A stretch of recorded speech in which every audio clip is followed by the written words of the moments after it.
जो भी मेरी रिकॉर्डिंग सुनो तो प्लीज ये मत समझना कि मैं ग्रीड नहीं करती हूँ, मैं ऑलरेडी ग्रीड कर चुकी होती हूँ और बहुत सारी बातें कर चुकी होती हूँ। ठीक है। फिर again very good morning everyone and I am sorry for delay. ठीक है, आई एम लिटरली सॉरी, मैं लिटरली 10 मिनट पहले निकली थी but there is a traffic and बारिश की वजह से रोडों में पानी बहुत भरा हुआ था। मैम आप क्या गांव में रहती हो? नहीं यार, जिस एरिया से आती हूँ वो थोड़ा सा गांव वाला है। ठीक है, चलो। हमने कल इनकम टैक्स पढ़ा था। इनकम टैक्स मतलब इनकम पे लगने वाला टैक्स। क्लियर है ma'am? Income doesn't means revenue, it doesn't mean interest earning, but वो मैम जो भी ग्रॉस अर्निंग होती है उसमें से सारे एक्सपेंसेस माइनस करके जो नेट प्रॉफिट बचता है उस पे लगने वाले टैक्स की बात कर रहा है। ठीक है, that tax that we have to deposit to the government. Clear? Yes ma'am. तो मैम हमने दो तरह के इनकम टैक्स का डिस्कशन कल स्टार्ट किया था, जिसमें हमने एक कवर किया था which is called current tax and एक टैक्स है डिफर्ड टैक्स। ठीक है मैम, करंट टैक्स की अगर बात करें तो करंट टैक्स हमें क्या बोलता है? करंट ईयर की इनकम पे लगने वाला टैक्स। ठीक है, यस और नो? करंट टैक्स कौन से प्रॉफिट पे कैलकुलेट किया जाता है? Taxable profit. मैम मतलब हमने कल दो तरह के प्रॉफिट्स पढ़े थे। कौन कौन से? Accounting profit and taxable profit. Ma'am accounting profit means ma'am those profit which is shown in our financial statement. मतलब हम जो फाइनेंशियल स्टेटमेंट बना रहे तो हम कैसे बना रहे? By following accounting rules, accounting policies, IAS, IFRS rules, accounting जो भी सब अकाउंट्स के फंडाज है जो लगा के हम फाइनेंशियल स्टेटमेंट बना रहे हैं। सो उस फाइनेंशियल स्टेटमेंट में दिखने वाले प्रॉफिट को हम बेसिकली अकाउंटिंग प्रॉफिट बोलते हैं। यस और नो? और ma'am that financial statement is available to the shareholders or everyone, every user of the financial statement। कोई भी financial statement का user हो सकता है, doesn't mean always the shareholder। मुझे invest करना है तो मैं भी user हो गई, मुझे financial statement से कोई सीखना है तो भी मैं financial bankers हो गए, creditors हो गए, lenders हो गए, it can be anyone। clear? फिर मैम एक होता है taxable profit. How to calculate taxable profit?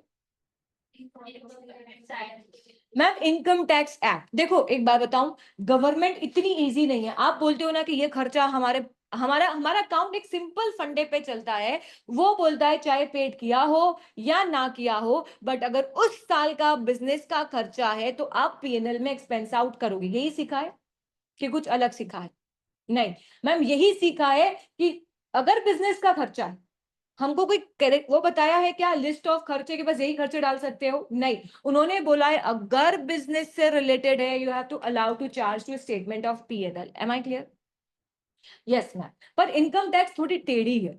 वो बोलती मैं सारे खर्चे अलाउड नहीं करूंगा, मैं ऐसे अलाउड नहीं करूंगा, हम ऐसे अलाउड नहीं करूंगा। तो आपको एक प्रॉफिट कैलकुलेट करना है by applying all the rules, all the acts of the income tax.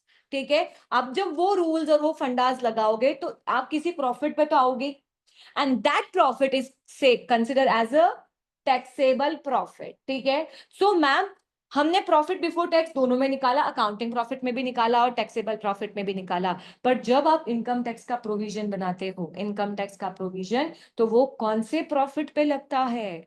Taxable profit. Ma'am provision क्यों? बिकॉज आप उस साल नहीं पे करते हो। ऐसा तो होगा ही नहीं कि 31 दिसंबर तक 12 बजे तक तो बिजनेस किया, फिर रात को बैठ के बिल्कुल पूरी अकाउंटिंग पूरा पीएनएल बना लिया और फिर टैक्स भरने चले जाओगे क्या? नहीं। तो गवर्नमेंट को भी पता होता है कि सामने वाला कोई ऐसा थोड़ी कि 31 दिसंबर को फाइनेंशियल स्टेटमेंट पूरा बना लेगा, नहीं बनाते हैं।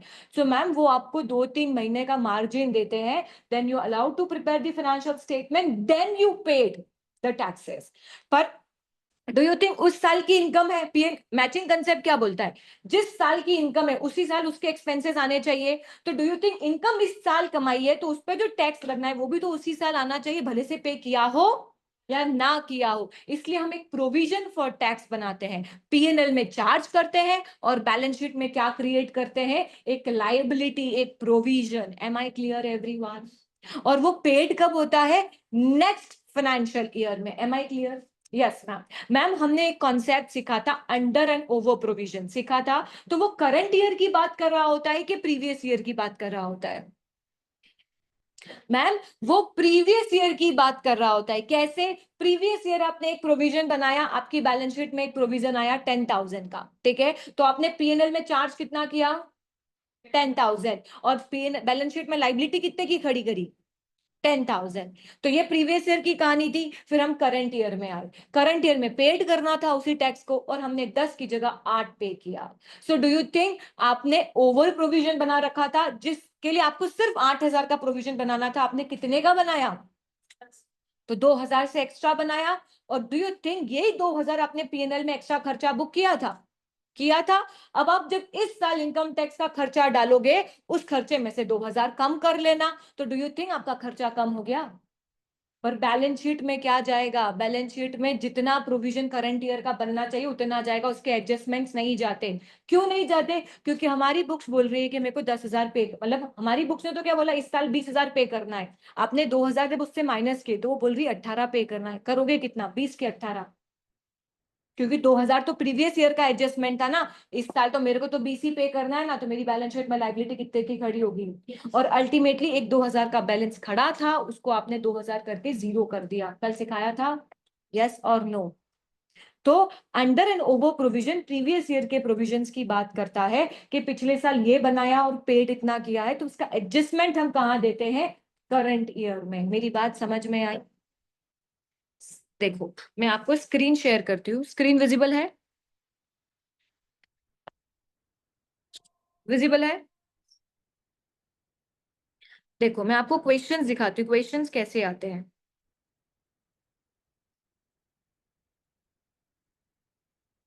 देखो, ये क्वेश्चन दिख रहा है आपको? जैसे मैंने आपको कल बताया था, सिंगल एंटिटी के क्वेश्चंस कैसे होते हैं। आपको एक ट्रायल बैलेंस दे दिया होगा। जिस ट्रायल बैलेंस आप लोगों को पता है ना, what do you mean by trial balance? Trial balance incorporate all the closing balances of everything. Everything का, हर लेजर का क्लोजिंग बैलेंसेस होता है, ठीक है। सो मैम देखो, मैंने आपको बताया, आपको देखो क्वेश्चन कैसे आएगा। एक ऐसा ट्रायल बैलेंस दे दिया जाएगा और उसमें नीचे 4 एडजस्टमेंट्स दिए होंगे। जब आप पीएनएल, और आपको बोला जाएगा आप एसओपीएल बनाओ और एसओएफपी बनाओ। तो आप जब बनाओगे तो आपको इनके एडजस्टमेंट्स का इंपैक्ट भी देना है। क्लियर? अब जैसे ये लाइन पढ़ो, the income tax for the current year क्या बोल रहा है? Estimated to be. तो कहना इससे इस साल का मुझे प्रोविजन कितने का बनाना है? क्लियर है ये? और देखो, मैंने आपको बोला था, वो आपको ट्रायल बैलेंस में एक वर्ड दे देगा इनकम टैक्स, और उसका कितना आ रहा है, डेबिट साइड या क्रेडिट साइड बैलेंस दे देगा, और कुछ भी नहीं बोलेगा। आप मुझे बताओ ये क्या रिप्रेजेंट कर रहा है? अंडर के ओवर। ओवर प्रोविजन रिप्रेजेंट कर रहा है, यस और नो? तो आपको क्या करना पड़ेगा? ओवर प्रोविजन है तो माइनस करना पड़ेगा। सो कैन आई से, जब आप पीएनएल में लिखोगे current year income tax provision कितने का, ये दे रखा है 3,000, उसमें से क्या करोगे? लेस ओवर प्रोविजन कितने का? कितना आएगा भाग? बात समझ में आई? यस और नो? आपको वो नहीं बताएगा दिस इज अंडर प्रोविजन और ओवर प्रोविजन। आपको फिगर आउट करना है और आपको समझना है उसका इंपैक्ट क्या जाएगा। आप सोचो, उसके लिए तो कितना इजी है। उसने कोई एडजस्टमेंट, यहाँ उसकी लाइन भी नहीं बढ़ी और उसने सिर्फ एक एडजस्टमेंट करके दे दिया। Am I clear everyone? देखो, liability for liability for liability for income tax for the year ended 31st December 2012 million is required। कितना बनाना है हमको करंट ईयर का इनकम टैक्स? हमको 12 मिलियन करंट ईयर का प्रोविजन चाहिए, यस और नो? और उसने दे दिया करंट टैक्स 500। अंडर है या ओवर है? अंडर है। क्या करोगे? प्लस। तो कहना इससे, मैम पीएनएल में जाएंगे, current year income tax provision 12,000 million लिखेंगे और ऐड कर देंगे अंडर प्रोविजन कितने का? बैलेंस शीट में इनकम टैक्स लाइबिलिटी कितनी जाएगी करंट ईयर की? 12,000। आप सोचो, ट्रायल बैलेंस में क्लोजिंग बैलेंस आ रहा है, डेबिट में आ रहा है। आपने जब इसको ऐड किया तो आपने पीएनएल में डेबिट किया। तो पीएनएल में जब डेबिट किया होगा खर्चा, तो क्रेडिट किया होगा इनकम टैक्स, करंट टैक्स, और ये डेबिट और क्रेडिट 500 हो गए, तो अल्टीमेटली ये बैलेंस जीरो हो गया ना, यस और नो? बात समझ में आई? एग्जाम्स में ऐसे ही क्वेश्चंस आएंगे। सिंगल एंटिटी देखो इस साल इस बार आया है तो मोस्टली प्रोबेबिलिटी है कि अगले अटेम्प्ट में तो कंसोलिडेशन आएगा, बट हो सकता है हमारे अटेम्प्ट में सिंगल एंटिटी आ जाए। ठीक है, और मेरे को तो बच्चों का नहीं पता, बाकी single entity is very easy. आपको पता है सिंगल एंटिटी वही क्वेश्चंस है जो एडजस्टमेंट आपने फर्स्ट चैप्टर से लेके अभी तक के जो एडजस्टमेंट्स पढ़े ना, बस वही है। Consolidation itself a new chapter. Am I clear everyone? ये चीज समझ में आई, how to solve under provision and over provision in single entity. चल, अब today we are going to start a something जो आपने कभी नहीं सुना, something which is very different और वेरी यूनिक कॉन्सेप्ट। बट एक बार समझ लिया, क्योंकि ना जर्नली मैंने ऑब्जर्व किया है सिंगल एंटिटी में तो आता ही है, पर जब आप इंटरव्यू के लिए भी अप्लाई करते हो तो वो जर्नली डेफर्ड टैक्स का कॉन्सेप्ट पूछते हैं। जर्नल मैंने जितने इंटरव्यूज अपियर किए हैं, सुने हैं, देखे हैं, उनमें डेफर्ड टैक्स का कॉन्सेप्ट पूछा जाता है। ठीक है, सो बहुत बहुत पेशेंसली मतलब मेरे को सुनना। जहां भी अपने को लगे कि यार ये थोड़ा सा आउट ऑफ लिंक जा रहा है तो लेट मी नो, उस समय 5 मिनट का ब्रेक ले लेंगे, बट अगेन उसको वापस समझेंगे। तो रटने की कोशिश मत करना, ठीक है? देखो,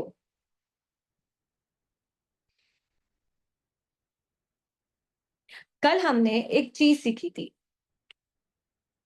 current tax and deferred tax. ठीक है मैम, हमने करंट टैक्स में सीखा था किस पे निकाला जाता है,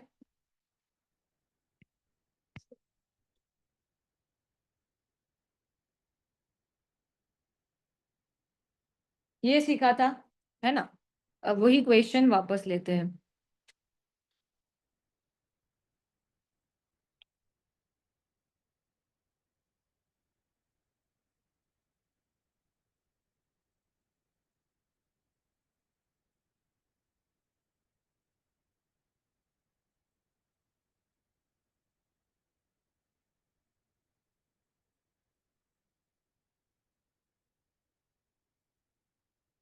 ये क्वेश्चन लिया था हमने अकाउंटिंग प्रॉफिट के हिसाब से, हमने एक 10,000 का कोई खर्चा किया था जिसका पेमेंट नहीं किया था, और इनकम टैक्स बोलती है कि मैं किस बेसिस पे अलाउड करूंगी, पेड बेसिस पे। तो मैम हमारी बुक्स में प्रॉफिट कितना आ रहा था, 50,000। तो लॉजिकली 50,000 का 10% हमको टैक्स कितना भरना चाहिए था, बट हमको पता है कि हम ये टैक्स का जो करंट टैक्स का पेबल का अमाउंट है वो किस पे निकालते हैं, तो आपने 60,000 का 10% निकाला।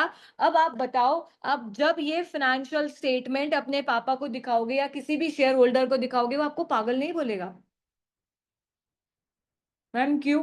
लॉजिकली सोचो, अगर आप लोगों को नहीं पता होता कि ये टैक्सेबल प्रॉफिट पे काउंट किया जाता है, तो आप मुझे पागल नहीं बोलते कि 50,000 का 10% 6,000 नहीं होता मैम, 5,000 ही होता है। तो जो हमारे यूजर्स होंगे फाइनेंशियल स्टेटमेंट का, क्या उनको ये नॉलेज होगी कि टैक्सेबल प्रॉफिट पे निकालना है?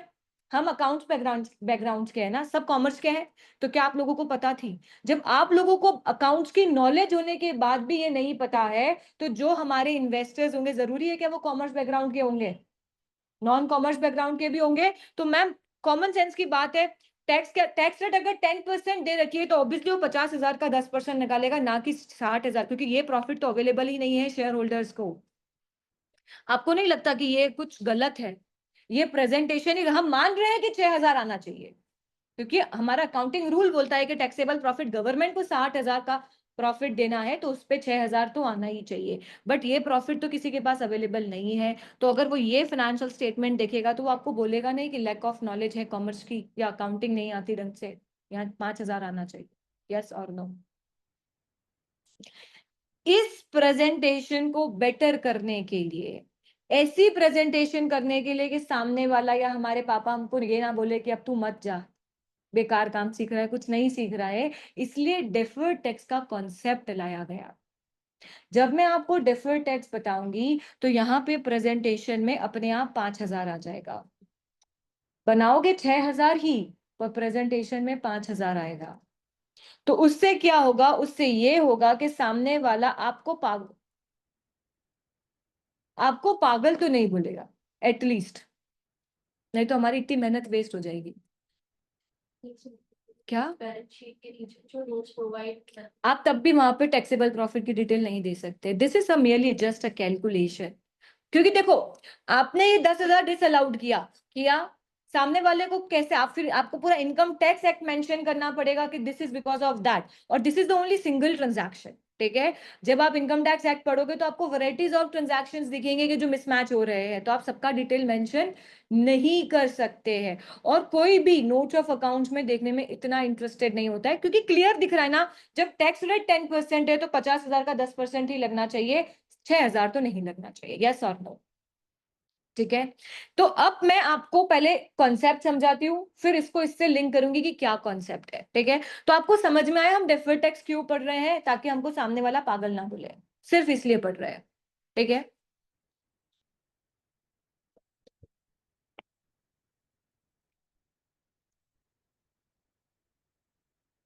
देखो, डेफर्ड टैक्स आपका, एक बात बताओ, इन दोनों के प्रॉफिट मतलब ये दोनों अलग अलग क्यों आए? Because income tax act.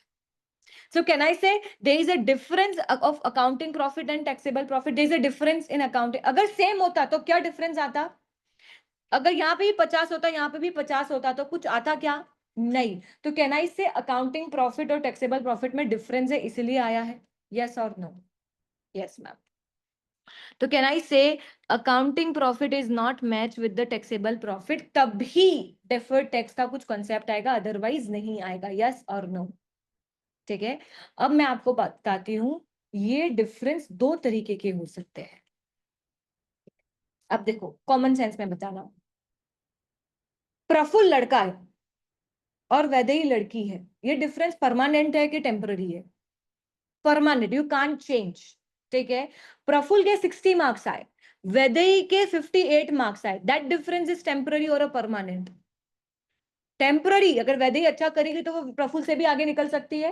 So similarly accounting profit और टैक्सेबल प्रॉफिट में भी दो तरह के डिफरेंस होते हैं। एक डिफरेंस होता है temporary, which never never covers. Prafulla कभी लड़की नहीं बन सकते और वैदेही कभी लड़का नहीं बन सकते, ये जीवन भर का टेम्पररी, कभी वो सॉर्ट नहीं हो सकता। सिमिलरली जब अकाउंटिंग प्रॉफिट और टैक्सेबल प्रॉफिट में ऐसे कुछ डिफरेंसेस होंगे, जो ऐसा नहीं कि आज डिस अलाउड है तो कल अलाउड हो जाएंगे, कभी नहीं, मतलब वो डिफरेंस परमानेंट हमेशा तक रहेंगे। क्लियर है? तो एक डिफरेंस क्या हुआ?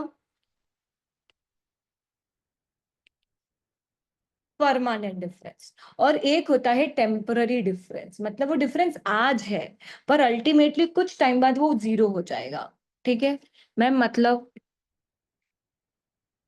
Temporary difference. मैम कैसे जीरो होगा? टेम्पररी, परमानेंट तो चलो समझ में आ गया। आज चलो परमानेंट का भी एक एग्जांपल लो। हमारा इनकम टैक्स, हमारी अकाउंटिंग बुक्स बोलती है, अगर आपने बिजनेस से रिलेटेड कोई भी खर्चा किया है और वो करंट पीरियड का है, तो आप पीएनएल में एक्सपेंस आउट करोगे। यस और no? Yes ma'am. Income tax act बोलता है, अगर ये टाइप का खर्चा किया, मैं तो कभी जीवन में भी तुमको अलाउड नहीं करूंगा, वेस्ट है मेरे लिए, मैं तो कभी अलाउड नहीं करूंगा। इट मींस कभी भी ऐसा नहीं कि अगले साल प्रॉफिट कम कर देगा, बोलता है मैं कभी भी तुमको ये प्रॉफिट अलाउड नहीं करूंगा। Do you think that difference is always it's a permanent difference? Yes और नो? मतलब हमारी बुक्स में भले से हम आज 10,000 का खर्चा माइनस कर लेंगे, पर इनकम टैक्स कभी भी उस खर्चे को अलाउड नहीं करेगा। ऐसा नहीं कि इस साल डिस अलाउड कर रहा है, अगले साल जीवन भर वो कभी भी अलाउड नहीं करेगा। Do you think that difference is permanent? Yes और नो? मैम ऐसे कौन से खर्चे होते हैं? You not need to worry. ठीक है, you not need to learn that list of expenses, because हमको एग्जामिनर विल गिव यू, हम इनकम टैक्स एक्ट नहीं पढ़ रहे हैं। ठीक है, ठीक है मैम। टेम्पररी डिफरेंस कैसा? अब समझो, हमने ये वाला एग्जांपल लिया था, इसने क्या बोला है, आज ये हमारा बिजनेस का खर्चा है तो हमने बिजनेस में अलाउड कर लिया 10,000। यस और नो? और इनकम टैक्स एक्ट का बोल रहा है कभी अलाउड करेगा? जब पेड होगा। अब चलो नेक्स्ट ईयर आए हम।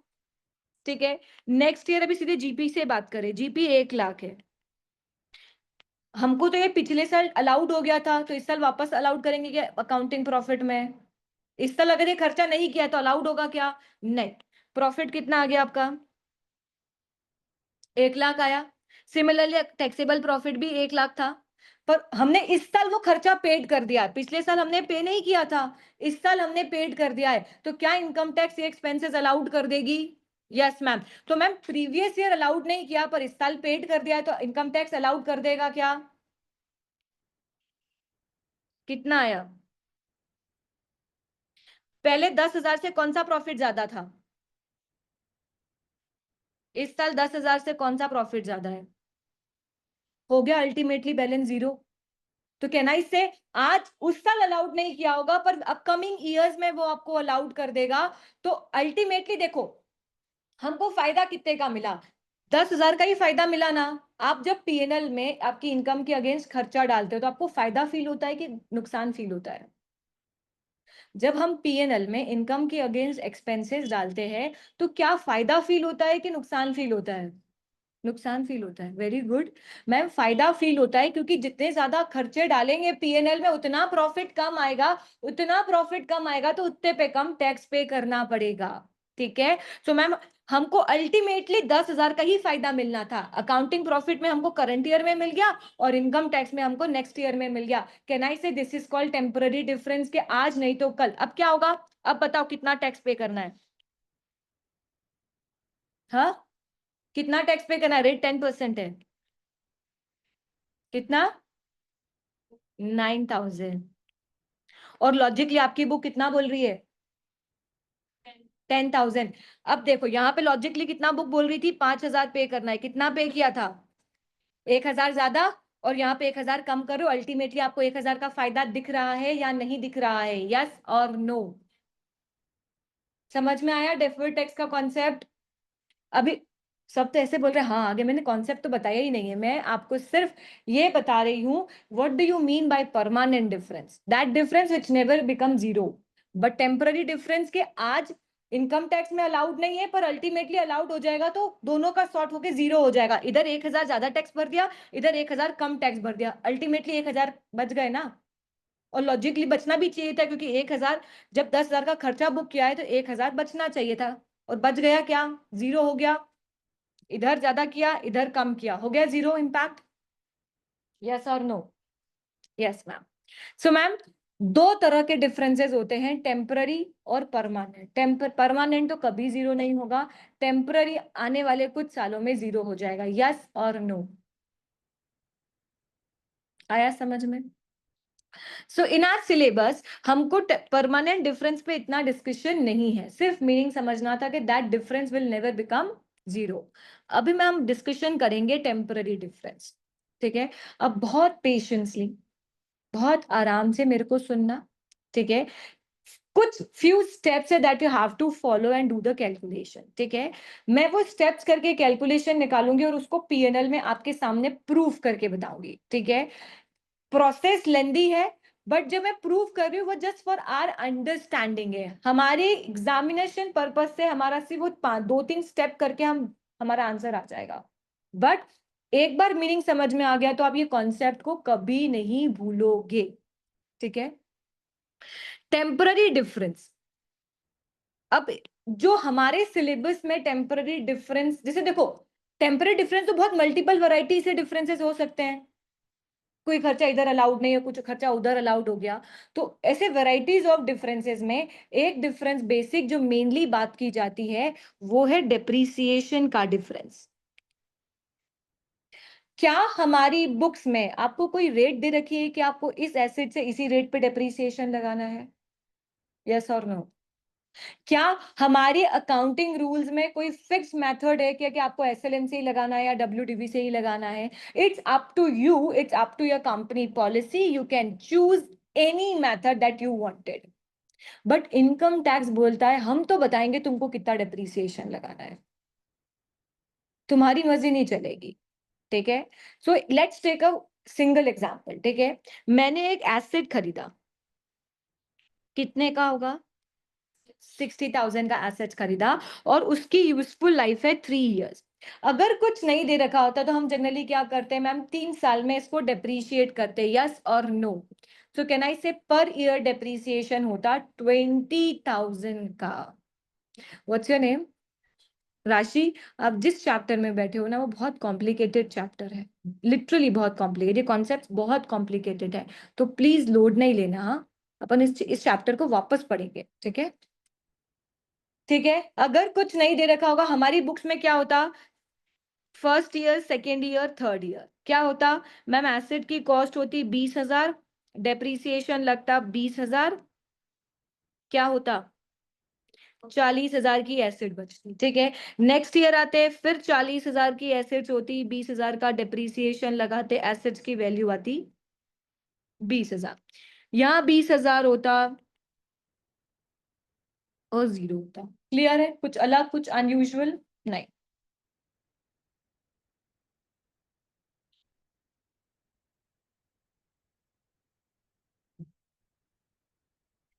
इनकम टैक्स बोलती है कि इतना इजी नहीं है। अब first year, second year, first year asset तो देखो ऑब्वियसली उसकी बुक्स में भी 60,000 से ही आ रही होगी, इनकम टैक्स में भी 60,000 की एथॉरिटी की 60,000 की खरीदी, इनकम टैक्स में 80,000 की दिखाओगे, खरीदी 60,000 की। वो बोलता है फर्स्ट ईयर डेप्रीसिएशन लगेगा 30,000 का। मैम हमको कैसे पता चलेगा? अरे जब हम एक्ट पढ़ेंगे ना, जब भी हम लगाते हैं, हम कोई मशीन खरीदते हैं तो वो रेट्स भी मेंशन करके देता है कि कंप्यूटर पे 40% लगेगा।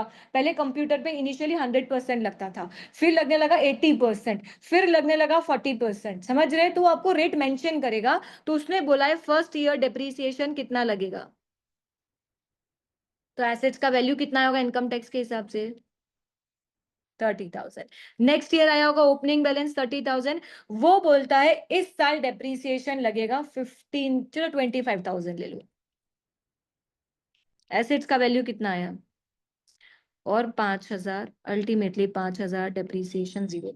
आप पीएनएल में खर्चा डालते हो तो वो खर्चा आपको बेनिफिट देता है, क्योंकि प्रॉफिट कम होता है और टैक्स कम पे करना पड़ता है। अल्टीमेटली इन तीनों सालों में दोनों में ही एक्सपेंसेस 60,000 ही जा रहा है।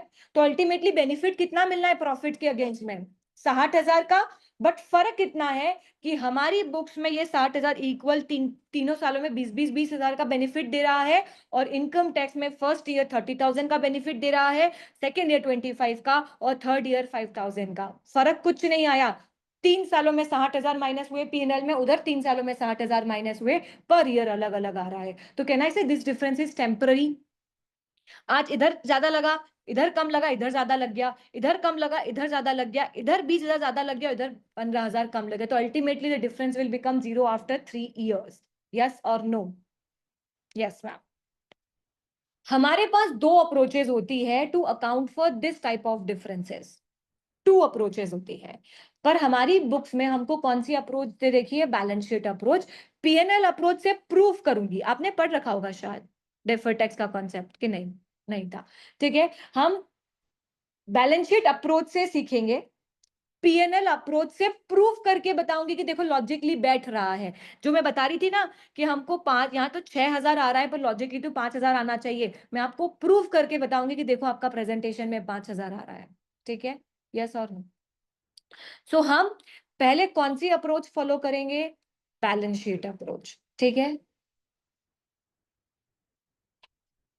अभी हम स्टेप्स कर रहे हैं, ठीक है। ऐसा मत समझना कि यार मैम तो प्रोसेस में फंसा रही है, ठीक है। मैं समझाऊंगी, बट प्रोसेस से ही स्टार्ट करना पड़ेगा, ठीक है। तो first to account for this type of care, हमको आप बताओ ये डिफरेंस टेम्पररी है कि परमानेंट, पहले तो ये फिगर आउट करो। ये तो क्लियर है। तो अब टेम्पररी डिफरेंस की अकाउंटिंग कैसे की जा रही है वो डिस्कशन चल रहा है। यस, ठीक है। तो फर्स्ट टेम्पररी डिफरेंस के लिए हमने कौन सी अप्रोच फॉलो कर रहे हैं? बैलेंस शीट अप्रोच, ठीक है। तो ma'am first we need to calculate temporary, कितना डिफरेंस है, क्या निकालना पड़ेगा? कितना कितना टेम्पररी डिफरेंस आ रहा है ना। तो first we need to calculate temporary difference, ठीक है। सो मैम डिफरेंस का फॉर्मूला क्या है? कैरिंग वैल्यू ऑफ एसेट्स, ठीक है, less tax base. Carrying value of assets मतलब आपकी बुक्स में आने वाली उस एसेट्स की वैल्यू, हमारी बुक्स में कितनी आ रही है ईयर एंड पे? 40,000। टैक्स बेस मतलब इनकम टैक्स के हिसाब से आने वाली एसेट्स का वैल्यू कितना आ रहा है? 30,000। तो हमारी कैरिंग वैल्यू ऑफ एसेट्स कितनी है? और डिफरेंस, तो कितना आया डिफरेंस? और लॉजिकली भी देखो, यहाँ 20,000 का डेप्रीसिएशन, यहाँ 30,000 का डिफरेंस है, तो डिफरेंस तो 10,000 का ही है ना। यस और नो? तो मैम डिफरेंस कितना आया? 10,000 का, ठीक है। डेफर्ड टैक्स जब पढ़ेंगे तो उसमें या तो डीटीएल मतलब डेफर्ड टैक्स लाइबिलिटी क्रिएट होती है या फिर डेफर्ड टैक्स एसेट क्रिएट होएगा। मैम हमको कैसे पता चलेगा कि ये लाइबिलिटी का कंपोनेंट है कि एसेट का कंपोनेंट है? ठीक है, अभी मैं फॉर्मूला का सिर्फ क्रक्स लिख रही हूं, पीएनएल बनाऊंगी तो प्रूफ करूंगी तो समझ में आ जाएगा। ठीक है, तो मैम जब carrying value of asset is greater than tax base होती है, carrying value of assets is greater than tax base होती है ना, तो डीटीएल क्रिएट होता है। क्या क्रिएट होता है? मैं पीएनएल में बताऊंगी कैसे डीटीएल क्रिएट हो रहा है ताकि आपको लॉजिक भी बैठेगा। डीटीएल मतलब डेफर्ड टैक्स लाइबिलिटी, और लाइबिलिटी वर्ड आया तो ये डेबिट का कंपोनेंट है कि क्रेडिट का कंपोनेंट है? क्रेडिट का कंपोनेंट, मतलब हमारे लिए कुछ खर्चा टाइप का है। क्लियर? तो मैम क्या क्रिएट होएगा? Deferred tax liability. अब मैम कितनी की लाइबिलिटी क्रिएट करनी है, कितने की? तो आपका टेम्पररी डिफरेंस कितना आया? Multiply by tax rate. कितना है टेम्पररी डिफरेंस? और रेट कितना है? तो डीटीएल कितना क्रिएट होगा? 1000। आपको मालूम है ये 1000 क्या रिप्रेजेंट करता है? देखो मैं पीएनएल में बताऊंगी पर एक बात समझो। कौन सी अप्रोच फॉलो कर रहे हो? डू यू थिंक आपने ये सबके क्लोजिंग बैलेंसेस ले रखे हैं? कैरिंग वैल्यू ऑफ एसेट्स भी is a closing balance and tax base is also the closing balance.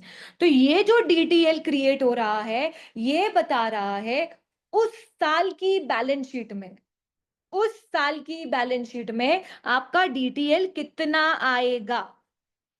ठीक है, तो आपकी अगर मैं बात करूं कि आपकी बैलेंस शीट में कितना डीटीएल लिखाएगा तो क्या बोलोगे? 1000। तो मैम हमको ये समझ में आया क्रेडिट में तो डीटीएल आ गया क्योंकि लाइबिलिटी है तो हमने क्रिएट किया होगा। तो डेबिट में क्या आएगा? तो देखो आप जो भी एडजस्टमेंट सीखोगे इनकम टैक्स में, आप सारे एडजस्टमेंट दोगे current tax, current income tax का जो भी आप चार्ज करते हो ना पीएनएल में, उसी में डालोगे सारा। जैसे अंडर एंड ओवर प्रोविजन का इंपैक्ट भी वहीं जाके दिया था ना करंट इनकम टैक्स में, तो ये इंपैक्ट भी कहां जाके दोगे? करंट इनकम टैक्स चार्ज में। समझ में आया? तो मैम डेबिट क्या होगा?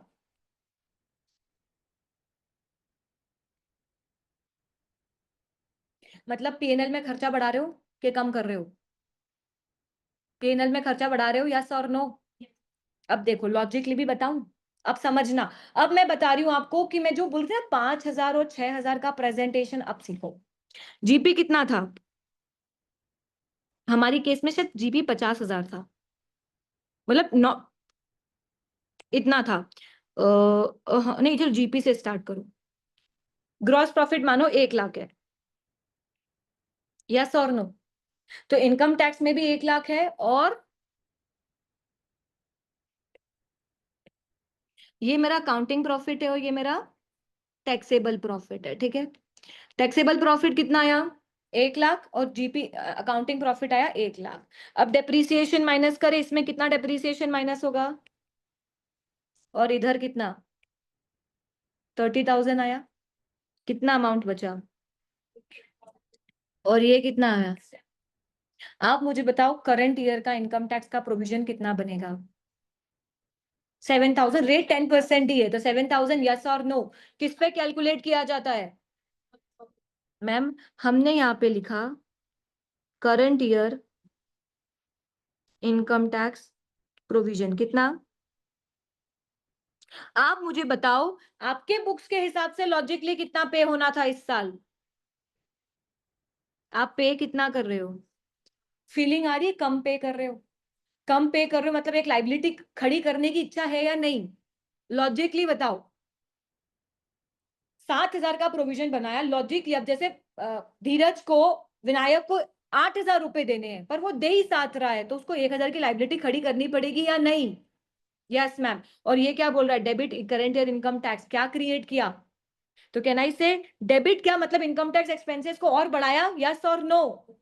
तो मैम यहां पे किया ऐड, क्या कितना? अब यहां कितना आ गया? अब कोई पागल बोलेगा क्या? हो गई प्रेजेंटेशन? आपको समझ में आया? आपको पता है कि डीटीएल कभी पे नहीं करना है। आप जब आने वाले 3 सालों में देखोगे ना, तो अल्टीमेटली इसका बैलेंस जीरो हो जाएगा। अभी मैं बताऊंगी कैसे जीरो होगा।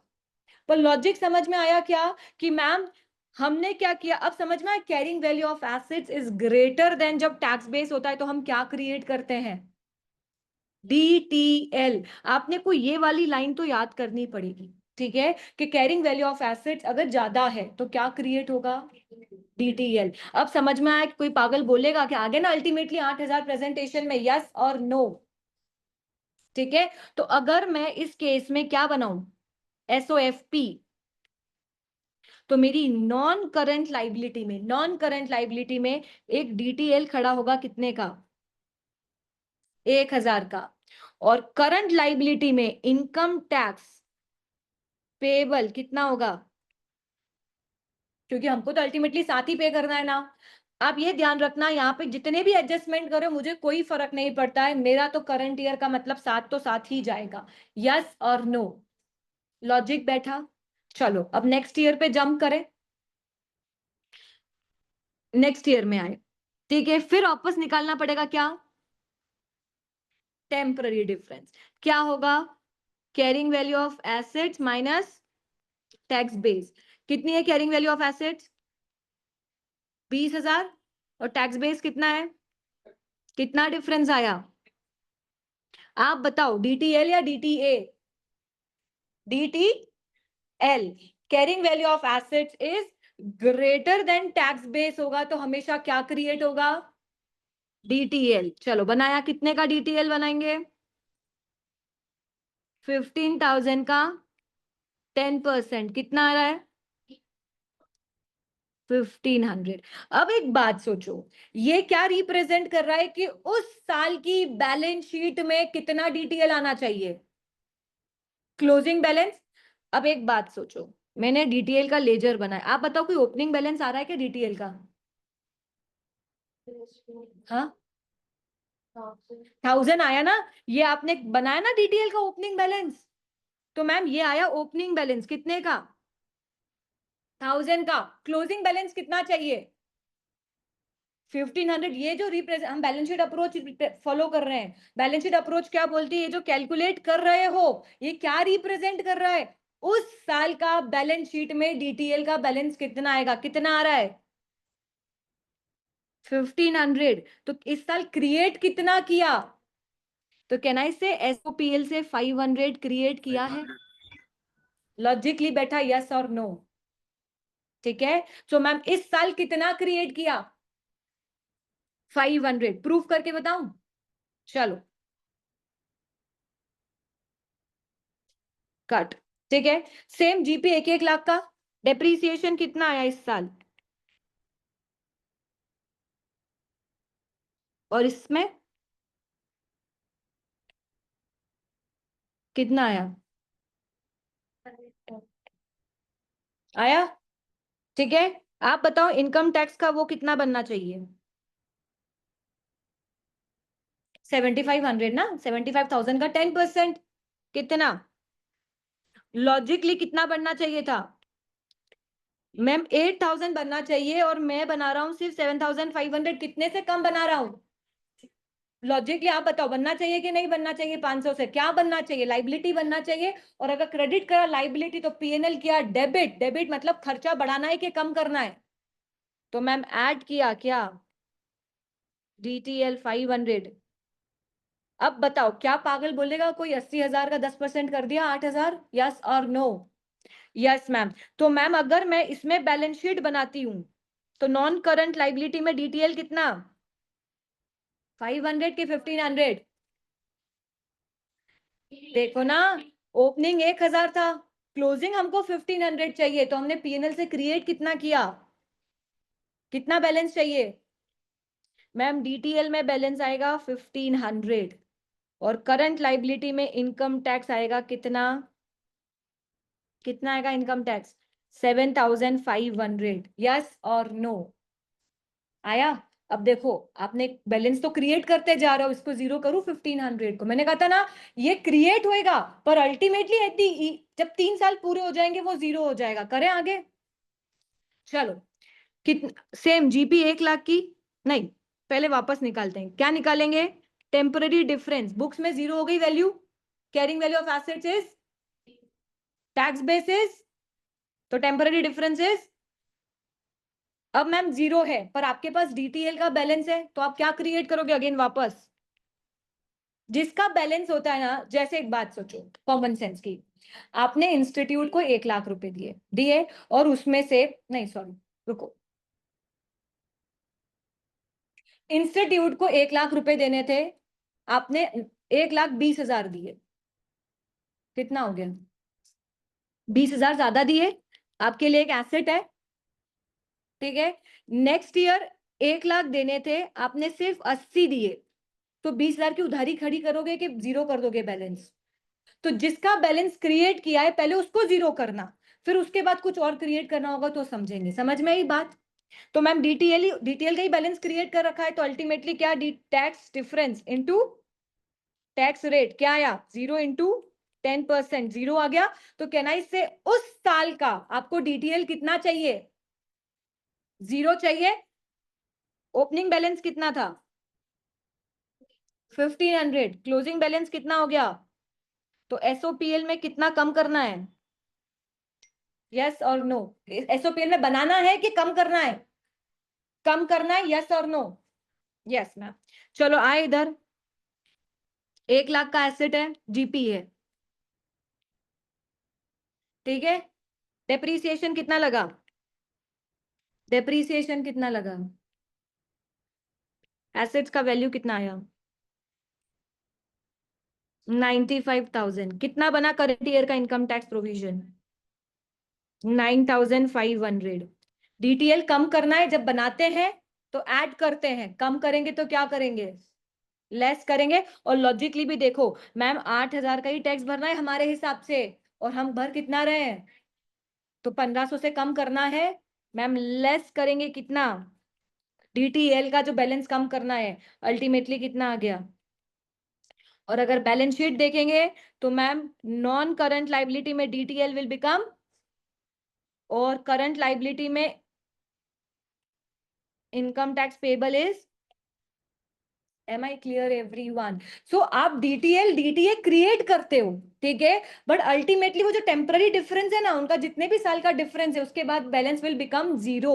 तो डीटीएल कोई गवर्नमेंट को पे करने के लिए नहीं क्रिएट किया जाता है। हमारी बुक्स में जो तालमेल में डिफरेंस है ना, 6,000 बन रहा है पर लॉजिकली 5,000 बनना चाहिए, उस डिफरेंस को कवर करने के लिए डीटीएल और डीटीए क्रिएट किया जाता है। बात समझ में आई या नहीं? This is how we account for deferred tax का कॉन्सेप्ट। डन? देखो, ये तो हमने लॉजिकली समझ लिया, ठीक है। अब एक क्वेश्चन मैं मेरे हिसाब से कराती हूँ, जनरली बच्चे एसेट्स का क्वेश्चन कर लेते हैं, लाइबिलिटी का नहीं कर पाते। क्या? क्वेश्चन एसेट का कर लेते हैं क्योंकि सिंपल सा प्रोसेस दिख रहा होता है, लाइबिलिटी का समझने में दिक्कत होती है। तो चलो एक क्वेश्चन वो समझाती हूँ, ठीक है। हमने एक क्वेश्चन लिया था ऊपर कि जिसमें आज वो 10,000 अलाउड कर रहा है income tax accounting profit, but income tax allowed नहीं कर रहा है, यस और नो?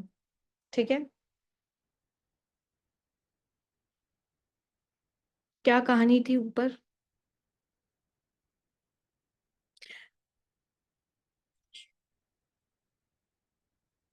ध्यान रखना, 2 दिन बाद इस कॉन्सेप्ट को भूल जाओगे, मेरी गारंटी यहां बैठे बैठे।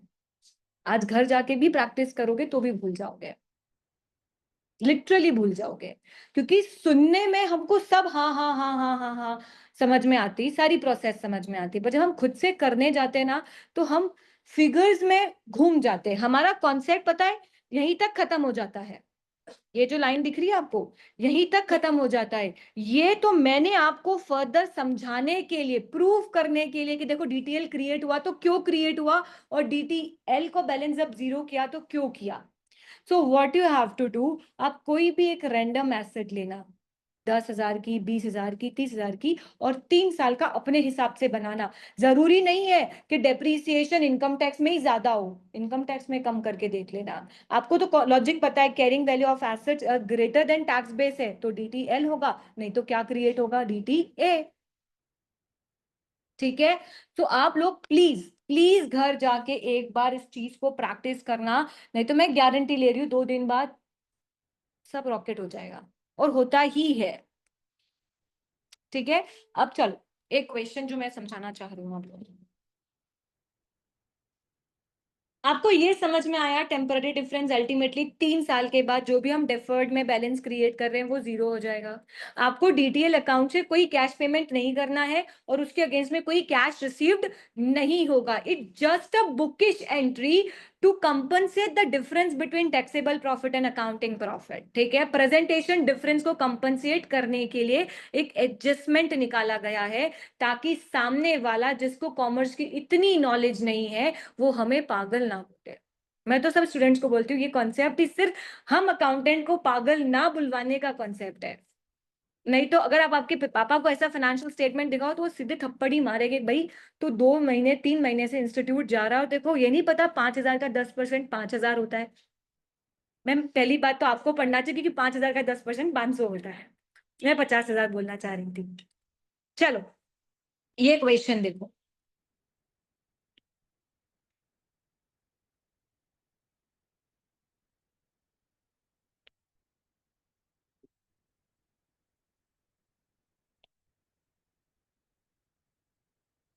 ठीक है, आपने जब ये 10,000 की लाइबिलिटी पेड नहीं की है, पे कर दी क्या, नहीं पे की है, तो डू यू थिंक आपकी बैलेंस शीट में एक लाइबिलिटी आ रही होगी 1,000 से, 10,000 से, यस और नो?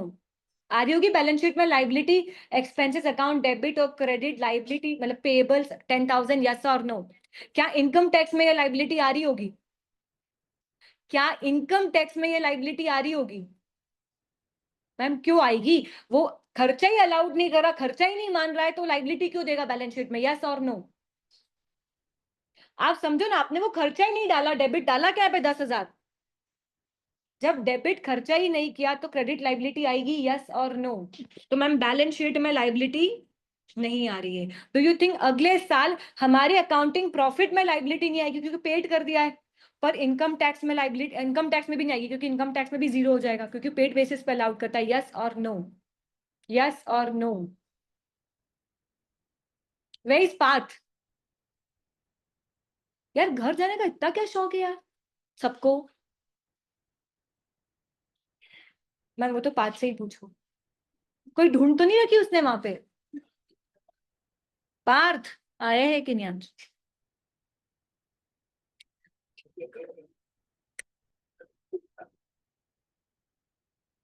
अवनी अपने को समझ में आ रहा है जो भी डिस्कशन चल रहा है? यस मैम, पर थोड़ा सा दिक्कत हो रही है। तो आप बोलो ना कहाँ समझ में नहीं आया, तो आपको बोलना तो पड़ेगा। अच्छा ओके मैम। अवनी आप कभी ऑफलाइन आओगे क्या? हाँ जी मैम, अभी 21 से ज्वाइन करूंगी मैं ऑफलाइन। ठीक है कोई बात नहीं, जब आप ऑफलाइन अटेंड करोगे तो इन लोगों की जो मैं दूसरा सेशन लूंगी ना इस जी। चैप्टर का, तो प्लीज आप याद से इस चैप्टर को ज्वाइन करना, ठीक है? हम्म। पायल, यस मैम। आ रहा है समझ में? स्वाति, यस स्वाति अपने को समझ में आ रहा है? Yes ma'am. प्रियांशी, रितोष, इतनी तो बारिश हुई नहीं कि अपन क्लास नहीं आए। मैम एमए की क्लास थी ना, तो फिर आधे घंटे में कैसे पहुंचता? अरे पर मैंने कल, अच्छा कल आपने रितोष अटेंड नहीं किया था क्या सेशन? मैंने तो कल किया था। क्लास में अनाउंस कर दिया था ना कि कल क्लास ऑफलाइन रहेगी 11 to 1, यस और नो? इसलिए तो मैंने मैसेज नहीं किया। सक्षम,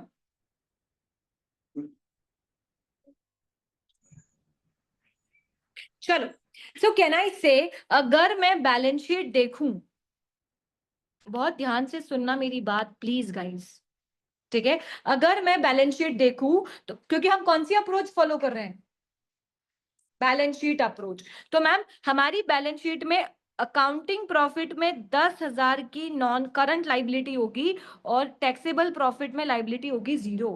यस और नो? क्लियर है? मुंह बनाया मैंने कहा समझ में नहीं आया। चलो, और मैम ये तो फर्स्ट ईयर की बात है, सेकेंड ईयर में जब हमने पे कर दिया होगा तो अकाउंटिंग प्रॉफिट की लाइबिलिटी 0 हो गई क्या? हमने पे कर दिया ना, लाइबिलिटी 0 हो गई। करंट लाइबिलिटी, टैक्सेबल प्रॉफिट में भी कोई लाइबिलिटी होगी क्या? नहीं, क्योंकि ऑलरेडी पेड बेसिस पे अलाउड करता है तो 0 ही होगी। यस और नो? प्रफुल, कंफ्यूजन? यस और नो? क्लियर है? Yes ma'am. So ma'am, difference is temporary और परमानेंट? Tell me. टेम्पररी क्योंकि इस साल अलाउड नहीं है, नेक्स्ट ईयर अलाउड हो जाएगा। यस और no? Yes ma'am. So ma'am, first we need to calculate the temporary difference. Carrying value of, अब एसेट की जगह क्या हो जाएगा? Liability. Carrying value of liability minus tax base. Liability कितनी है? Temporary difference is 0। जब carrying value of assets greater than tax base होता है तब डीटीएल क्रिएट होता है। तो carrying value of liability is greater than tax base होगा तो आपके हिसाब से क्या क्रिएट होना चाहिए? एसेट। उल्टा, क्योंकि assets and liabilities both are equal, opposite. ठीक है, बिकॉज एसेट हमारी अर्निंग्स है, हमारी अर्निंग्स का एक क्या बोल सकते हैं, पर हमारी अर्निंग्स हमारे लिए फेवरेबल सिचुएशन है। पर अगर लाइबिलिटी बोले तो हमारे लिए नुकसान है, हमको पे करना है, हमारी उधारी है। तो अगर एसेट्स में डीटीएल क्रिएट होता है जब ग्रेटर देन टैक्स बेस होता है तो लाइबिलिटी में क्या क्रिएट होएगा? डीटीए। सो मैम क्या क्रिएट करना है? कितना है? 1,000 का डीटीए क्रिएट होना चाहिए। देखो लॉजिकली भी देखो, आप कितने का प्रोविजन बना रहे हो? यहाँ पे कितने का प्रोविजन बनाया? 6,000 का। लॉजिकली पे कितना करना है? 5,000 पे करना है। 6,000 पे कर रहे हो, फीलिंग नहीं आ रही ज्यादा पे कर रहे हो? और ज्यादा पे कर रहे हो तो आपके लिए क्या है? एसेट है। तो मैम देखो, जब डीटीएल बनाते हैं तो क्रेडिट होता है और पीएनएल क्या होता है? डेबिट। अब डीटीए एसेट क्रिएट करना है तो एसेट क्या होगी? डेबिट। तो पीएनएल क्या होगा? क्रेडिट होगा। तो मैम पीएनएल जब क्रेडिट होगा तो कोई खर्चा डेबिट है, उसमें से अगर क्रेडिट करना है तो उसको माइनस करेंगे। यस और नो? तो जब हमारा क्या हुआ? Current year income tax charge कितना? 6,000। जब डीटीएल क्रिएट करते हो तो बढ़ाते हो, तो डीटीए क्रिएट करोगे तो क्या करोगे? लेस। तो मैम लेस किया क्या? कितने से? आ गया 5,000? आया या नहीं? आया? मैम 5,000 आया। और ये क्या रिप्रेजेंट कर रहा है? उस साल की बैलेंस शीट में कितने का बैलेंस आएगा? 1,000 का। कहाँ आएगा? मैम नॉन करंट एसेट्स में डेफर्ड टैक्स के नाम से आएगा। कितना? Am I clear everyone? Yes और नो? आया? सॉरी, नॉन करंट एसेट्स में नहीं आएगा क्योंकि इसका एडजस्टमेंट नेक्स्ट ईयर 0 हो रहा है, तो कहाँ जाएगा? करंट एसेट्स में। क्लियर है? यस और नो? चलो अब नेक्स्ट ईयर देखें, कितना आया टेम्पररी डिफरेंस? 0। डीटीए कितना आया? तो इस साल क्रिएट कितना, इस साल डीटीए कितना कम किया होगा? मैम ओपनिंग बैलेंस 1,000 था, क्लोजिंग 0, नहीं सॉरी, ओपनिंग कितना था? 1,000। क्लोजिंग कितना है? तो पीएनएल में कितना डालेंगे? 1,000। लॉजिकली भी देखो,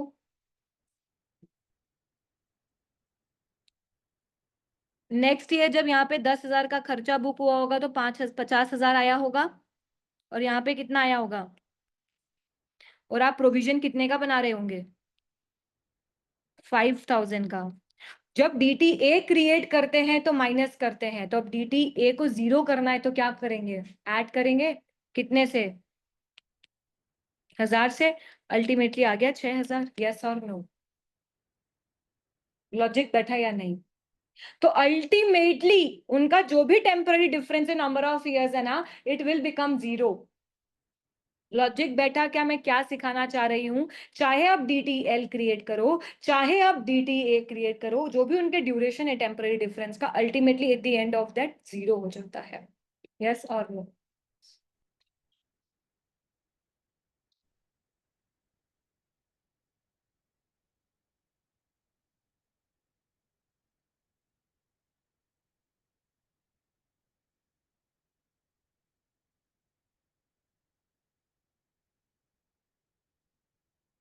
देखो, टैक्सेशन का टॉपिक पढ़ रहे थे, साल भर में हम यहाँ तक का जो भी इनकम बनाया उस पे हम प्रोविजन क्रिएट करते हैं, ना कि पेड।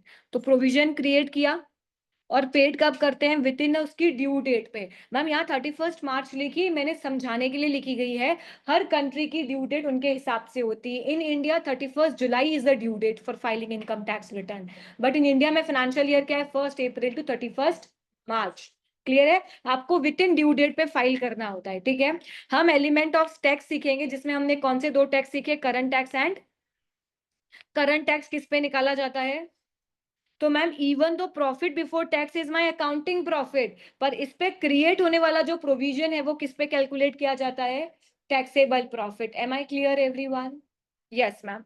जब पे करना होगा तो ऑब्वियसली पीएनएल में चार्ज करेंगे और लाइबिलिटी क्रिएट करेंगे। समटाइम्स गवर्नमेंट से लेना भी आ जाता है। कैसे? कभी TDS सुना है? टैक्स डिपॉजिट होता है, वो कैसा होता है? देखो, वो भी छोड़ो, प्रॉफिट्स, दो तरह के प्रॉफिट सीखे थे, कौन कौन से? अकाउंटिंग प्रॉफिट्स मतलब जो फाइनेंशियल स्टेटमेंट में दिख रहा हो हमारे SOPL, which is calculated by following IAS, IFRS, accounting policies, accounting rules. And taxable profit is calculated by following the income tax rules. Clear? Yes, ma'am. Ma'am under and over provision का concept सीखा था, yes और no? 2024 का estimate है कि आपको 8,000 का provision बनाना है करंट ईयर का। पिछले साल आपने 10,000 का प्रोविजन बनाया और पेड किया है 8,000। क्या फीलिंग दे रहा है, अंडर या ओवर? Over provision. तो क्या करोगे करंट ईयर के पीएनएल में जाके? हाँ, लेस करेंगे। तो लेस ओवर प्रोविजन 2,000 क्या आया? 6,000। पर बैलेंस शीट में कितना जाएगा? डन। सिमिलरली पिछले साल प्रोविजन बनाया 10,000 का और पेड क्या? 14,000 का। क्या फीलिंग दे रहा है? क्या करोगे करंट ईयर में जाके? मैम ऐड कर देंगे अंडर प्रोविजन। बैलेंस शीट में कितना जाएगा? 12 के 8 गया। डन। अगर समरी देखना हो तो आपको बैलेंस शीट में ट्रायल बैलेंस में अगर डेबिट साइड बैलेंस दे रखा है तो इट रिप्रेजेंट, और अंडर प्रोविजन है तो क्या करोगे? करंट ईयर के इनकम टैक्स में ऐड कर दोगे। अगर क्रेडिट साइड बैलेंस दे रखा है तो वो क्या रिप्रेजेंट करता है? क्या करोगे?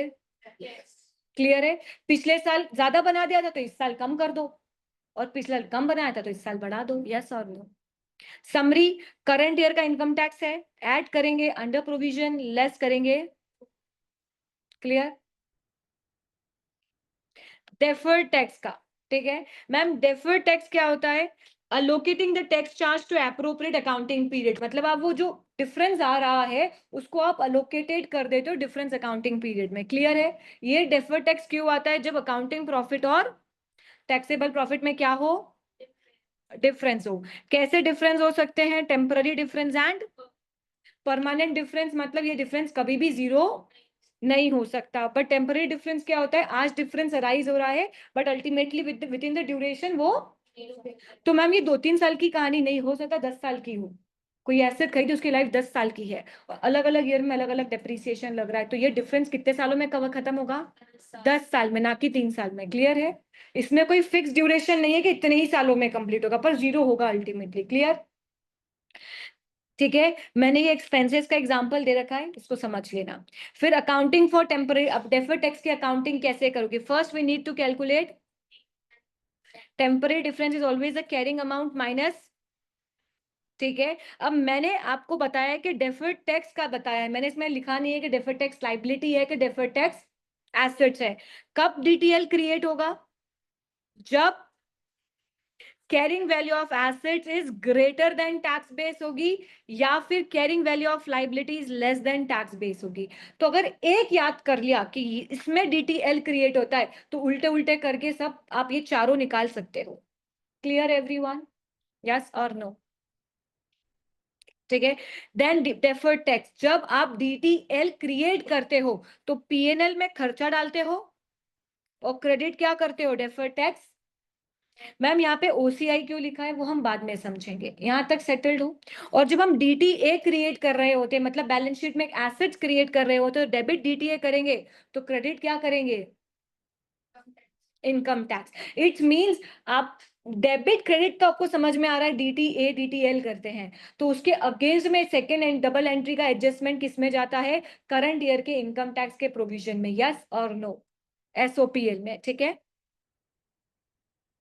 जो मैंने आपको एग्जाम्पल दिया है, उस एग्जाम्पल को मैंने प्रॉपरली यहाँ पे किया है कि फर्स्ट ईयर में हमने डेप्रीसिएशन लगाया 20,000 और इनकम टैक्स में कितना लगा, तो डिफरेंस कितना आया? टेम्पररी डिफरेंस आया। अब ये डीटीएल क्रिएट करेगा कि डीटीए? डीटीएल। क्यों? Carrying value of assets is greater than tax base. Clear है? तो मैम क्या क्रिएट किया? डीटीएल, है ना? कितने से? ये क्या रिप्रेजेंट कर रहा है? उस साल की बैलेंस शीट में आपका डीटीएल कितना आएगा, ये ध्यान रखना, क्योंकि हम बैलेंस शीट अप्रोच फॉलो कर रहे हैं, तो इट रिप्रेजेंट कि उस साल में मेरी बैलेंस शीट की डिटेल में कितना आएगा? 1000। कोई ओपनिंग बैलेंस दे रखा है क्या? नहीं। तो इस साल पीएनएल में क्रिएट कितना हुआ? 1000। तो एसओपीएल में कितना क्रिएट हुआ होगा? 1000। तो डेबिट क्या होगा? इनकम टैक्स एक्सपेंसेस, और क्रेडिट क्या होगा? डीटीएल। क्लियर है? तो मैम क्या किया होगा? इनकम टैक्स क्रिएट करना था 8000 से करंट ईयर का, उसमें डीटीएल बढ़ाया 1000 से। क्लोजिंग बैलेंस कितना आया बैलेंस शीट में, पीएनएल में? और बैलेंस शीट में डीटीएल कितना और इनकम टैक्स कितना? ये वाला 8000। ठीक है। यस और नो? समझ में आया? फिर नेक्स्ट ईयर में आए, एसेट्स की वैल्यू 20,000 और इधर कितनी, कितना आया टेम्पररी डिफरेंस? डीटीएल के डीटीए, डीटीएल कितना? 500। तो ये क्रिएट होगा कि ये रिप्रेजेंट कर रहा है कि बैलेंस शीट में 500 का बैलेंस आएगा? ये क्रिएट नहीं कर रहा है पीएनएल में, ये बता रहा है उस साल में आपका डीटीएल कितना दिखना चाहिए? 500। ओपनिंग बैलेंस कितना? 1000 था ना? ये पिछले साल 1000 क्रिएट नहीं किया आपने? ओपनिंग 1000 था पिछले साल का, इस साल कितना? तो डिटेल कम करना है कि बढ़ाना है? कितने से? 500 से। ये पीएनएल में 500 कम किया, 900, 9500। यस और नो?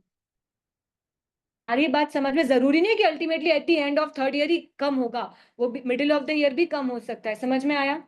अब आपको क्या करना है, मैंने तो एसओपीएल ऐसे बनाया है, आप कोई भी एक जीपी ले लेना, 1000 का डेप्रीसिएशन लगा के देखना कि दोनों में, एक इस साल 20,000 है, इस साल 5000 है, तो कितना डिफरेंस आ रहा है, देन कितने का प्रोविजन क्रिएट हुआ, आपके हिसाब से करके देखना। यस और नो? ठीक है।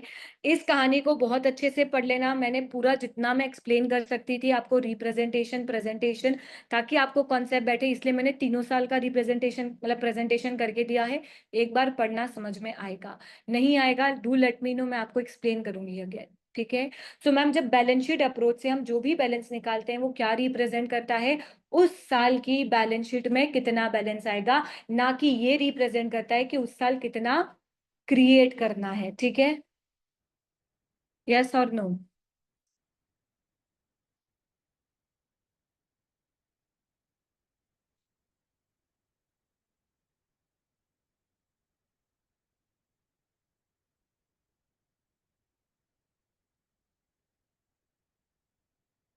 Let's take a break of 5 minutes, then हम इसको बुक से, क्योंकि जिस हिसाब से आपकी स्थिति और परिस्थिति दिख रही है शक्लों के हिसाब से, ठीक है, देन हम इसको एक बार बुक से गो थ्रू करते हैं। और डोंट वरी, जब मैं 2-3 क्वेश्चन भी हमने इस कॉन्सेप्ट पे कर लिए, ठीक है। सो हमको अपने आप ही कॉन्सेप्ट समझ में आ जाएगा, हमको इतना लोड लेने की जरूरत नहीं पड़ेगी। आज अभी हमने क्या सिर्फ देखा, आपने किया क्या खुद से? नहीं किया, अभी देखा है और सुना है। अब एक बार जब खुद से करके देखेंगे, 2 क्वेश्चन में ही कंफर्ट आने लग जाएगा, सिर्फ 2 क्वेश्चन में, ठीक है। तो लोड नहीं लेने का। और प्लीज नहीं समझ में आएगा उसका भी लोड नहीं लेना, कल वापस समझेंगे, पर समझेंगे जरूर, ठीक है।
हेलो मैम, आपका माइक म्यूट है।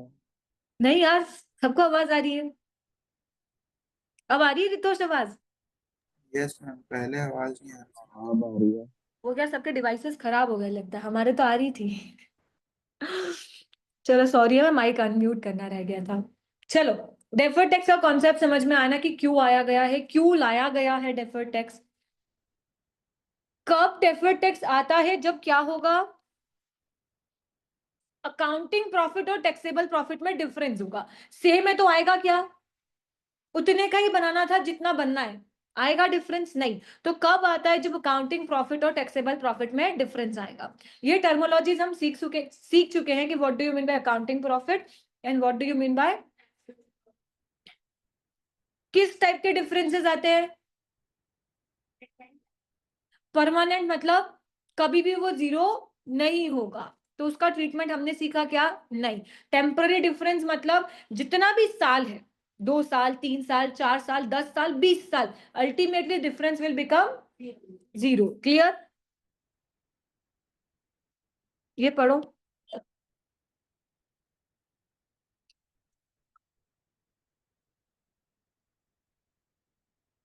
व्हाट यू वांटेड, मैं भी किसी रैंडम पर्सन को बोलूंगी चलो पढ़ के दिखाओ, कि नहीं अपना अपना पढ़ते हो तो अपना अपना पढ़ो।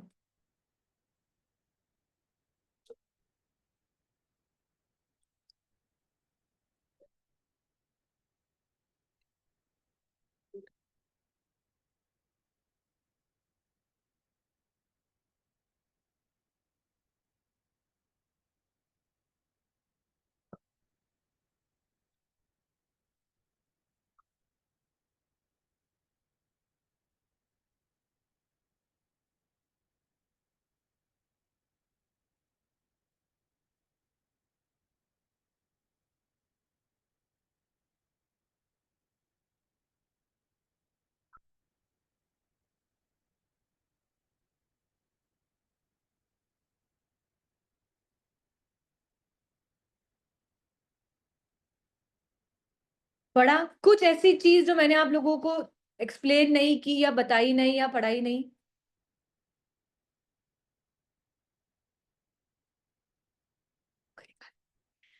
रेस्ट ऑफ द क्लास कुछ ऐसा जो मैंने इसमें से एक्सप्लेन नहीं किया हो आपको? टेम्पररी जो विद इन, देखो इसमें क्लियरली बोला है कि when items allowed for both, दोनों जगह अलाउड है, बट क्या हुआ, डिफरेंट अकाउंटिंग पीरियड्स में अलाउड है। जैसे हमने वो 10,000 का खर्चा हमने इसी साल में डाल दिया था, उसने कहा जब पेड करोगे तो वो डिफरेंट अकाउंटिंग पीरियड में अलाउड हो गया।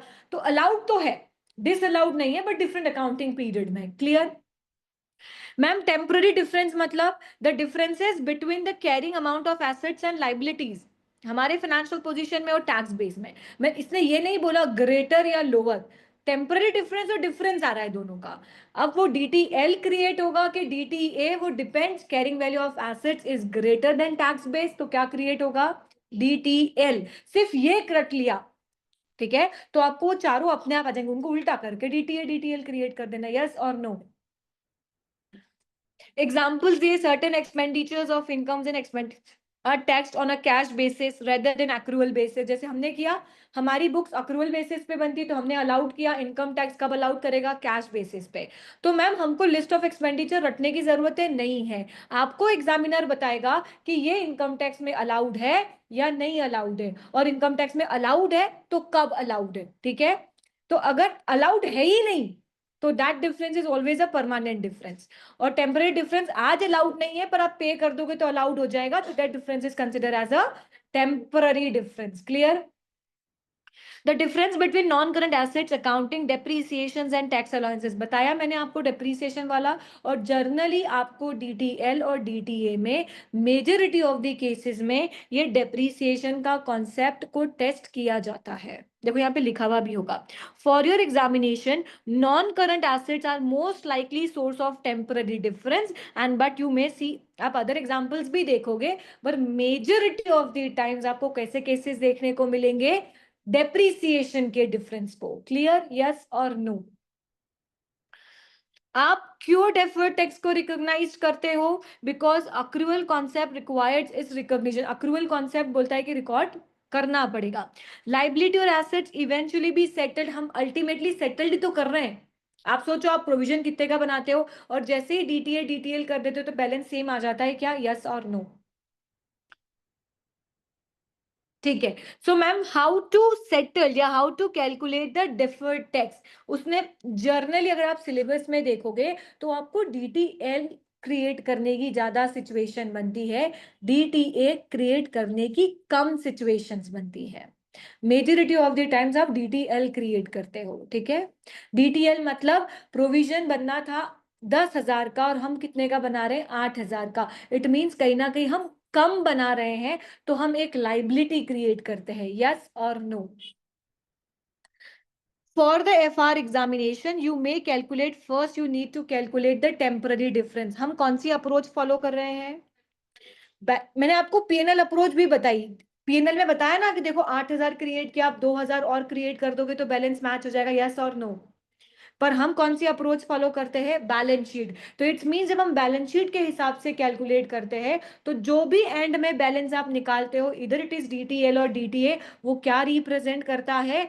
उस साल की बैलेंस शीट में डीटीएल का बैलेंस कितना आएगा, ना कि उस साल कितना क्रिएट करना है। क्लियर है? यस और नो? तो मैम डिफरेंस क्या आएगा? Carrying amount and temporary difference का difference, carrying amount and tax base का। तो क्या आ जाएगा? This is called temporary difference. और डेफर्ड टैक्स मतलब if temporary difference is multiply by tax base, ठीक है। तो आपको टेम्पररी, आपको क्या मालूम पड़ता है? Deferred tax. अब डेफर्ड टैक्स में डीटीएल है या डीटीए है, वो कैसे पता चलता है? When carrying value of asset is greater than tax base, तो क्या क्रिएट होगा?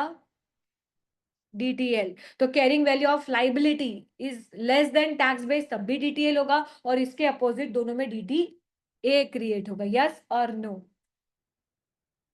जब आप डीटीएल क्रिएट करते हो, है ना, तो क्या करते हो? बैलेंस शीट में क्रेडिट करोगे और पीएनएल में ऑब्वियसली आपको एक जनरल एंट्री का क्रेडिट आइटम पता चल गया, तो अल्टीमेटली जो भी होगा वो क्या होगा? डेबिट। तो क्या होगा? Income tax expenses. ओसीआई का मैं आपको बाद में एक्सप्लेन करूंगी। यहां तक सेटल्ड हो? सिमिलरली आप डीटीएल को कम कर रहे हो, तो डीटीएल कम कर रहे हो तो डेबिट कर रहे होगे डीटीएल को, तो मैम डेबिट हुआ डीटीएल, तो क्रेडिट क्या हो जाएगा? Income tax expenses. समझ में आया? बढ़ाओगे कोई लाइबिलिटी तो क्रेडिट होगी, लाइबिलिटी को कम करोगे तो डेबिट होगी। यस और नो?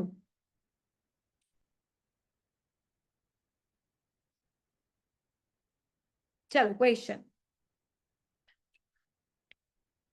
आप जो रिमेनिंग थ्योरेटिकल, ये जो बेस है थ्योरेटिकल वाले, इसको एक बार प्लीज थॉरली रीड कर लेना। Whatever we are discussing in the class वही सब चीजें हैं इसमें, ठीक है।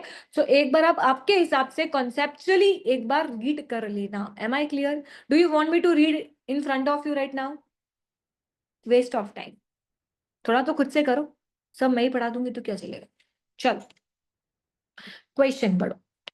Company's financial statement shows profit before tax. Can I say PBIT दे रखा है? हमारे फाइनेंशियल स्टेटमेंट का क्या दे रखा है?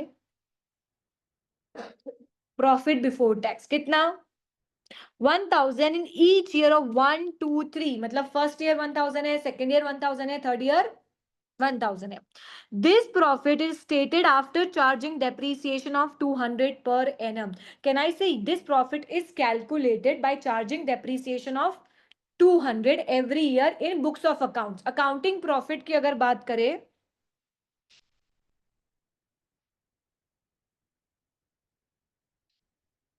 तो कैन आई से सिचुएशन ऐसी हुई होगी first year, second year, third year, क्या ना, 1,200 का प्रॉफिट बिफोर, मतलब एक आपका ऑपरेटिंग प्रॉफिट मान लो 1,200 का होगा, और हर साल डेप्रीसिएशन लगा होगा 200, 200 और 200। देन आपका प्रॉफिट बिफोर टैक्स आया होगा 1,000, 1,000 और 1,000। क्या ऐसी सिचुएशन होगी? यस और नो? कुछ अलग, कुछ नया? नहीं।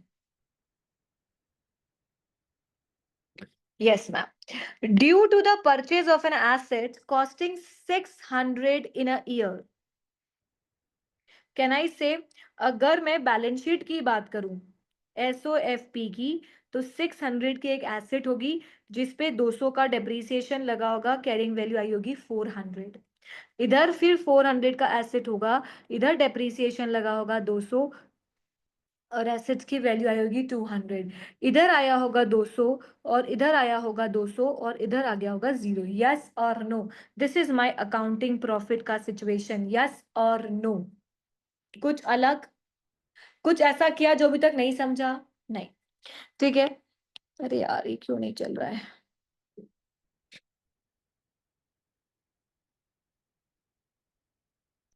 ठीक है।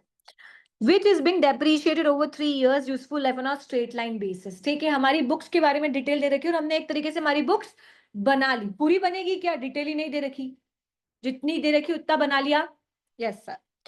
The tax allowances granted for the assets, मतलब इनकम टैक्स के हिसाब से पर ईयर कितना डेप्रीसिएशन लगना चाहिए। तो इधर कितना लगना चाहिए? फर्स्ट ईयर, सेकेंड ईयर और थर्ड ईयर। तो अगर मैं टैक्सेबल प्रॉफिट का पीएनएल बनाऊं तो कैन आई से मेरा एसेट्स 1200 रुपए का तो मेरा प्रॉफिट होगा। उसमें फर्स्ट ईयर में 240 का डेप्रीसिएशन लगाऊंगी, सेकेंड ईयर 210 का डेप्रीसिएशन लगाऊंगी और इधर 150 का डेप्रीसिएशन लगाऊंगी। यस और नो? मैम यहाँ 1200 क्यों लिया, 1000 क्यों नहीं? बिकॉज 1000 तो आफ्टर चार्जिंग डेप्रीसिएशन है ना। यस और नो? आपका प्रॉफिट तो 1200 का होगा ना, तभी 200 का डेप्रीसिएशन लगाया। अब यहाँ पे 200 का की जगह कितना लगना चाहिए? 240। तो आप 1200 से ही शुरुआत करोगे कि 1000 से? 1200 से। कितना आया प्रॉफिट? कितना? 960। कैलकुलेटर यूज करें या फिर अपना दिमाग यूज करें? पर मैम दिमाग बचा नहीं है अभी तो आज। क्या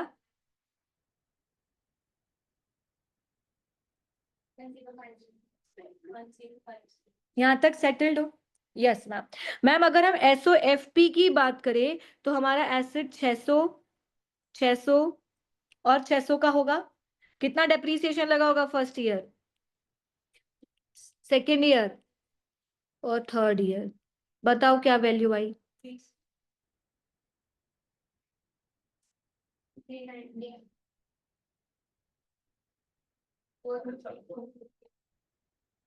डन। Yes ma'am. मैम यहाँ तक का भी कॉन्सेप्ट खत्म हो गया हमारा। कर लिया? कुछ अलग किया क्या जो हमको नहीं पता हो, हमने नहीं सुना हो? No ma'am. इनकम टैक्स क्या रेट क्या दे रखा है? 30%। Apart from above depreciation, tax allowances, there's no other difference between accounting and taxable profits. You guys tell me, this is temporary difference or a permanent difference? हाँ ma'am temporary है, क्योंकि ultimately पूरे PNL में उसमें 3 साल में भी 600 जा रहा है, इसमें भी 3 साल में 600 जा रहा है, उसमें हर साल 200 200 जा रहा है, इसमें एक साल 240, एक साल 210, एक साल 150। यस और नो?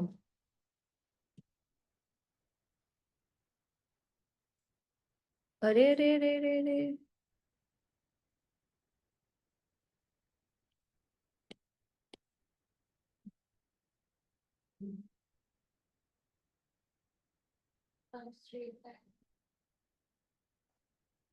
कितना आया? नहीं ये तो इनकम टैक्स का कर रहे हैं ना अपन।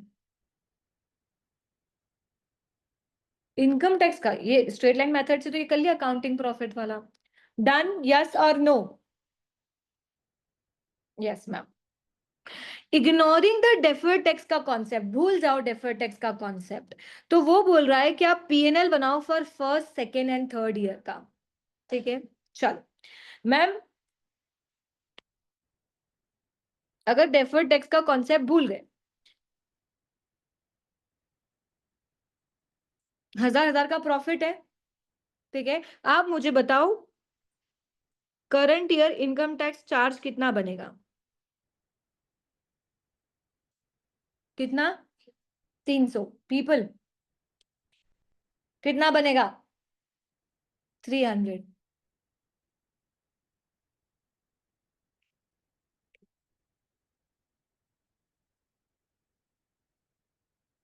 Ma'am this is my accounting profit. This is my accounting profit and this is my taxable profit and provision is always calculated on taxable profit. उसने ये नहीं बोला कि आप deferred tax का liability और assets का amount बताओ, पर उसने ये तो बोला P&L का extract बनाओ, और P&L में तो हमेशा profit किस पे बनता है, ये तो हमने current tax में सीखा था कि we need to calculate income tax provision is always on taxable profit. What is the taxable profit here? तो कितना बना provision इधर 990 का 30%,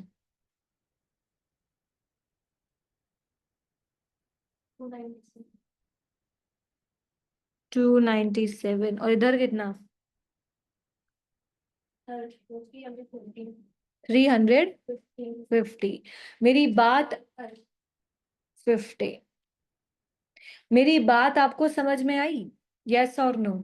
मैम देखो, अगर बैलेंस शीट अप्रोच नहीं फॉलो कर रहे होते ना, ठीक है, अगर वो बोल रहा होता डेफर्ड टैक्स बनाना है, एक बात सोचो, कितने का बनना था यहाँ पे प्रोविजन? 300 का. कितने का बनाया? तो क्या फील आ रहा है, क्या लाइबिलिटी क्रिएट होगी कि एसेट? ऑब्वियसली 300 रुपए देने हैं और 288 का बनाया, तो कितनी की लाइबिलिटी क्रिएट होनी चाहिए थी? 12 की. लॉजिक बैठ रहा है? चलो करके देख लेते हैं, करके देखें. मैम टेम्पररी डिफरेंस निकालना है. कैरिंग वैल्यू कितनी है फर्स्ट ईयर एसेट की? 400. हमारी बुक्स में 360 है. कितना आया टेम्पररी डिफरेंस? डीटीएल क्रिएट होगा कि डीटीए? डीटीएल कितना? 40 का 30% विच इज, और जब डीटीएल क्रिएट करते हैं तो क्रेडिट होता है डीटीएल 12 का, तो पीएनएल क्या होगा? कितने से? और जब पीएनएल को डेबिट किया 12 से, तो कैन आई से यहाँ पे डीटीएल हो गया 12, हो गया अल्टीमेटली 300. यस और नो? हुआ? चलो मैम 300 का करना था और 297 कर रहे हैं, क्या क्रिएट होना चाहिए? डीटीएल कितने से? 3 से डीटीएल क्रिएट होना चाहिए. करके देखें. कैरिंग वैल्यू ऑफ एसेट्स कितनी? और इधर कितनी? 150. यस और नो? टेम्पररी डिफरेंस कितना? 50 का 30% कितना? 15. तो मैम ये क्या रिप्रेजेंट कर रहा है? उस साल की बैलेंस शीट में क्या बैलेंस आएगा, तो ये क्या रिप्रेजेंट कर रहा है कि सेकेंड ईयर की बैलेंस शीट में 15 आएगा. तो मैम करके देखो, बनाओ लेजर. ओपनिंग कितना? क्लोजिंग कितना? तो क्रिएट करना है कि कम करना है? क्रिएट करना है. कितने से? तो मैम डीटीएल क्रिएट करना है तो क्रेडिट करेंगे डीटीएल कितने से, और डेबिट करेंगे इनकम टैक्स 3. और इनकम टैक्स यहाँ पे भी तो आप बोल रहे हो कि 3 से क्रिएट करना है डीटीएल. यस और नो? आया? मैम 300 का बनेगा 315 चाहिए, मतलब 300 लॉजिकली हमको भरना चाहिए, हम भर 315 रहे हैं, क्या क्रिएट होना चाहिए? डीटीए. पर पुराना बैलेंस डीटीएल का है तो पहले डीटीएल को 0 करेंगे. यस और नो? चलो आए कितनी वैल्यू? 0 माइनस 0, एसेट्स की वैल्यू कितनी? तो 0 इंटू 30% कितना? तो इट रिप्रेजेंट आपको डीटीएल का कितना बैलेंस चाहिए? 0 चाहिए. ओपनिंग कितना था?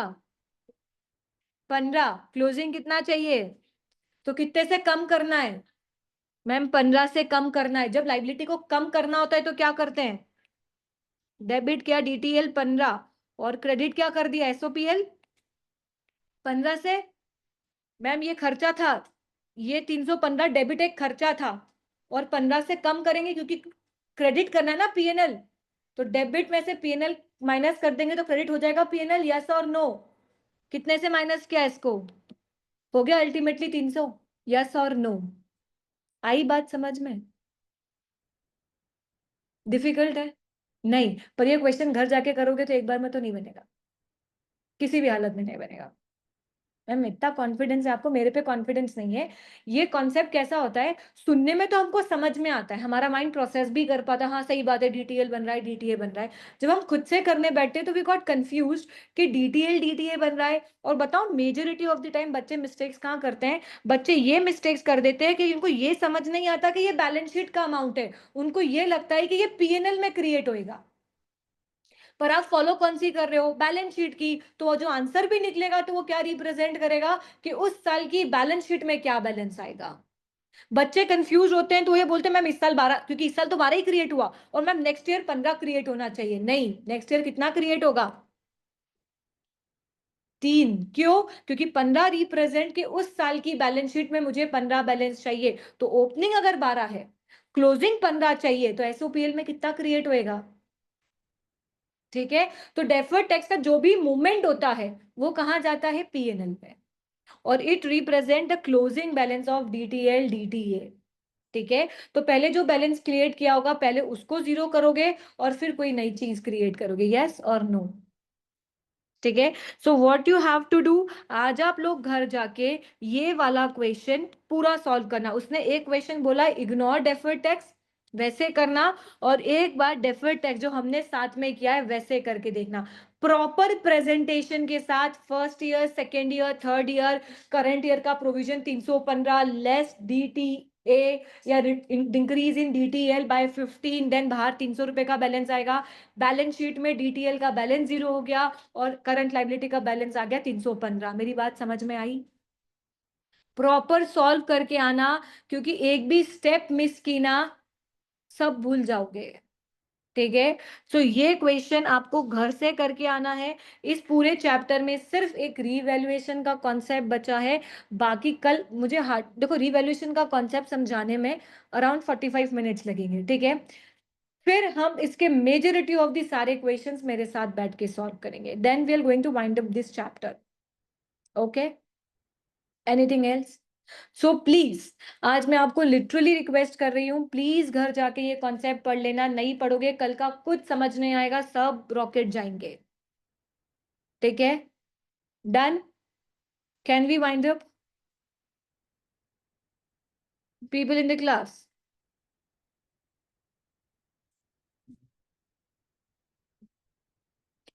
वेयर इज रुद्र, कॉलेज ही खत्म नहीं हो रहे यार लोगों के तो। अल्फेज समझ में आया, आया ना।